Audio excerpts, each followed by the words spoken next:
Bonjour à tous, c'est le pasteur Tito Moutchebele et nous sommes dans le jour 4 de notre challenge 90 jours dans la Bible. Aujourd'hui, on va lire Genèse chapitre 6. On a fait un petit saut en avant de quelques chapitres et on se retrouve quelques centaines, quelques petits milliers d'années après Adam et Ève. Premier constat, c'est qu'on nous parle des fils de Dieu qui ont trouvé que les filles des hommes étaient belles et leur ont fait des enfants, qui sont ces fils de Dieu. Les fils de Dieu, c'est une expression qu'on retrouve plusieurs fois dans la Bible, notamment dans Job chapitre 1. C'est une expression en fait qui désigne les anges. Et dans ce cas précis, c'est les anges déchus. Ce sont ce tiers des anges qui ont été précipités du ciel en même temps que Satan, que Lucifer en l'occurrence, et certains se sont retrouvés sur la terre et ont décidé de faire des enfants avec des humaines. Et on nous dit que ce sont ces enfants-là, ce sont les races des géants qui étaient en fait ces héros dont on parle dans toutes les légendes qu'on trouve dans l'Antiquité. Tous ces grands champions, ils étaient très balèzes. Voilà.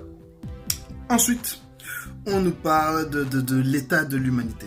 Soit dit en passant, ce qu'on vient de dire par rapport à ce qui s'est passé avec ces fils de Dieu, ces anges déchus qui sont en fait des démons, c'est que l'humanité est vraiment en perversion, même du point de vue de la génétique.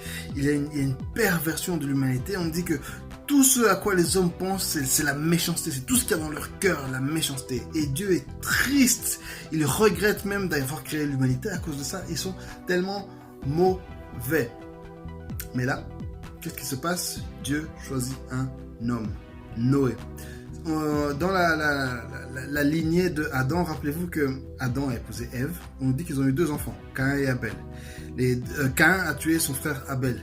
À cause encore une fois de ce péché qui est entré dans le cœur de l'homme, le meurtre est entré dans l'humanité. Caïn a tué son frère Abel. Caïn a été chassé par Dieu. Adam et Ève ont eu un 3e fils qui s'appelle Seth.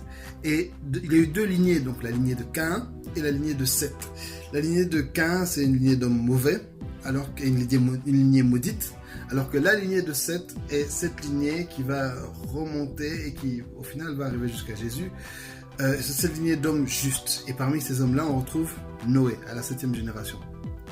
Dieu va appeler un homme, Noé, pour créer une arche, construire une arche et sauver une partie de la création, alors que Dieu allait détruire le reste. C'est très souvent comme ça que Dieu fonctionne. Même dans la situation la plus sombre, il va toujours choisir des hommes pour accomplir son plan. Et tu sais quoi? Aujourd'hui, Dieu aimerait que tu sois cette personne. Il a envie de faire une alliance avec toi comme avec Noé. Il a envie que tu fasses des choses extraordinaires pour lui. Mais pour ça, qu'est-ce qu'il faut faire? Premièrement, faire une alliance avec Dieu. Lui donner des choses et recevoir des choses de lui.